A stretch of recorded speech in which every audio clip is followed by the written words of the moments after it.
Hai semuanya. Perkenalkan, kita dari kelompok 2 akan mempersembahkan video yang bertemakan karakteristik negara maju dan berkembang dan subregion Amerika. Sebelumnya, perkenalkan, namaku Manda Putri Labita, nomor absen 18. Perkenalkan, nama saya Muhammad Sami Harisanugrah, absen 21. Perkenalkan, nama saya Reina Amelia Putri, nomor absen 26. Perkenalkan, nama saya Fitri Anjani, nomor absen 15. Perkenalkan, nama saya Aprilia Yaresika, nomor absen 8. Perkenalkan, nama saya Ahmad Hafiz Ramdhani, nomor absen 3. Kalau penasaran, langsung aja ke videonya. Karakteristik negara maju. 1. Standar hidup tinggi. Negara maju memiliki standar hidup tinggi di dunia dengan pendapatan per kapita lebih dari 9.000 US dollar hingga 20.000 US dollar. 2. Tingkat pendidikan tinggi. Penerapan ilmu pengetahuan dan teknologi terhadap sumber daya alam membuat negara mampu memenuhi kebutuhannya sendiri. 3. Pertumbuhan penduduk rendah. Laju pertumbuhan penduduk semakin lama semakin rendah. Bahkan di beberapa negara mengalami pertumbuhan minus sehingga penduduk usia dewasa jumlahnya lebih besar daripada usia muda. 4. Tingkat pengangguran. Hal ini karena lapangan kerja tersedia banyak dan kemampuan penduduknya menciptakan lapangan kerja juga sangat tinggi. Karakteristik negara berkembang. 1. Pendapatan per kapita yang cenderung rendah. Pendapatan per kapita di negara berkembang tidak sebanyak negara maju karena masih tingginya angka pengangguran. 2. Keamanan tidak terjamin. Oleh karena itu, angka kriminalitas di negara berkembang juga masih tergolong tinggi. 3. Minimnya fasilitas kesehatan. Fasilitas di negara berkembang juga tergolong minim. Belum banyaknya fasilitas kesehatan yang layak pakai menyebabkan di negara berkembang lebih rentan terserang penyakit. 3. Perkembangan penduduk tidak terkendali. Negara berkembang mempunyai jumlah rata-rata penduduk yang sangat besar dibandingkan negara maju.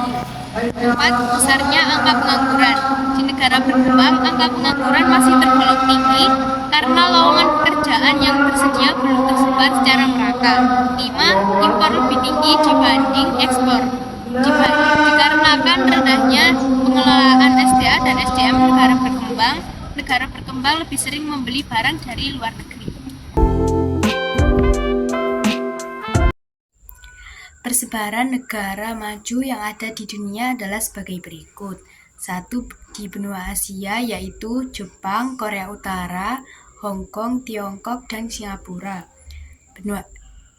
Benua Eropa yaitu Jerman, Belanda, Inggris, Perancis, Swedia, Denmark, Swiss, Finland, Spanyol, Belgia, dan lain sebagainya. Benua Amerika yaitu Amerika Serikat dan Kanada. Di benua Afrika yaitu Afrika Selatan, di Australia, dan Selandia Baru. Persebaran negara berkembang yang ada di dunia adalah sebagai berikut. Di benua Asia yaitu Malaysia, Indonesia, Thailand, Filipina, Kazakhstan, India, Afghanistan, Irak, Yaman, dan lain sebagainya. Di benua Amerika yaitu Argentina, Barbados, Belize, Chile, Brazil, Dominika, Costa Rica, Ekuador, El Salvador, Honduras, Jamaika, Panama, Paraguay, Meksiko, Uruguay, Ekuador, dan Venezuela. Di benua Afrika yaitu hampir seluruh negara di benua Afrika kecuali Afrika Selatan adalah negara berkembang.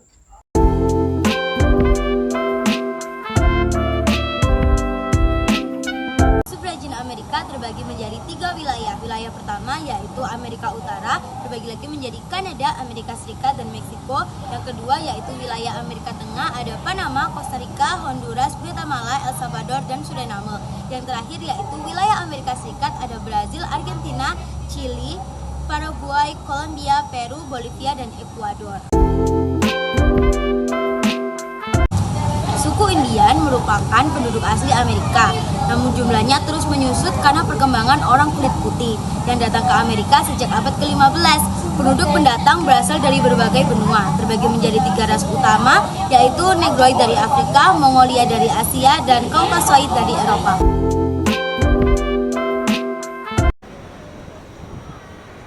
Adapun kebudayaan Amerika dibentuk oleh perpaduan budaya asli Amerika, Amerika Latin, Afrika, bahkan Asia.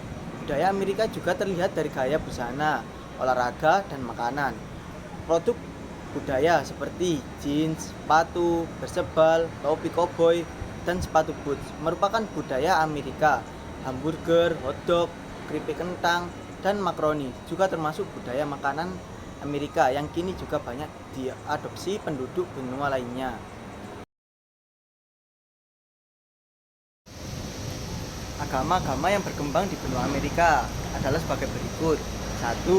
Agama Katolik, banyak penduduk Amerika Tengah dan Selatan. Yang kedua, Kristen Protestan, dianut oleh banyak penduduk Amerika Utara.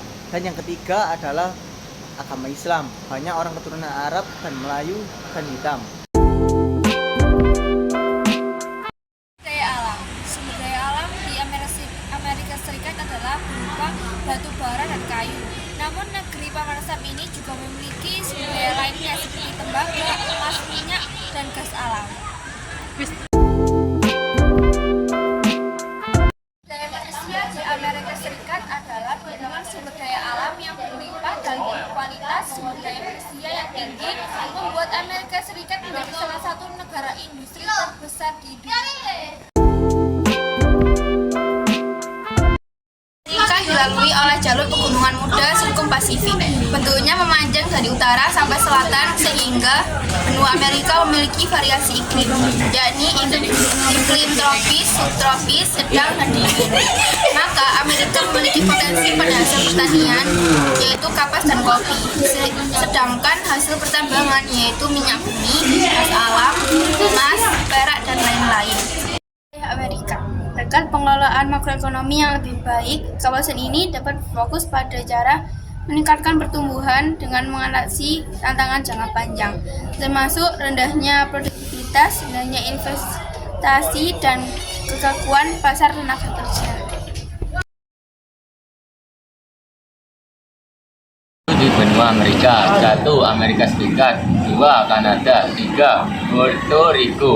Kembang di benua Amerika yaitu Antigua dan Barbuda, Argentina, Bahamas, Barbados, Belize, Bolivia, Brazil, Chile, Curacao, Dominika, Ekuador, El Salvador, Grenada, Guatemala, Guyana, Haiti, Honduras, Jamaika, Kolombia, Costa Rica, Meksiko, Nicaragua, Panama, Paraguay, Peru, Republik Dominika, Saint Kitts and Nevis, Saint Lucia, Saint Vincent and Grenadines, Saint Martin, Suriname, Trinidad dan Tobago, Uruguay, Venezuela.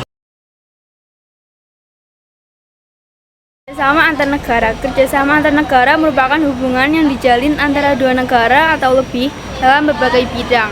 Bentuk kerjasama ini dilakukan untuk mempererat hubungan antar negara untuk mencukupi kebutuhan dalam negeri dan saling membantu ketika ada yang membutuhkan bantuan.